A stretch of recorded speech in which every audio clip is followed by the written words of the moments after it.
would be a 60-yarder. They got to throw it into the end zone. Yep. So they've got 3 wide to the left, 1 to the right. Tennessee uses the first.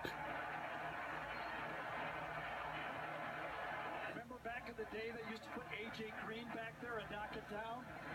Now they're putting Lorenzo Carter back there, number 7, their tallest player.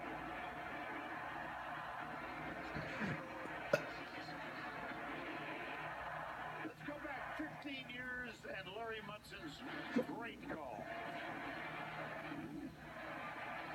And there's a touchdown! My God, a touchdown! We threw it to Haynes. We just stepped on their face with a hobnail boot and broke their nose.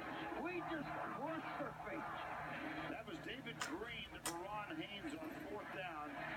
And they won that game over Tennessee. And that was the great Larry Munson with one of the more memorable calls in radio broadcasting history. Just remember this, the Tennessee receivers are big.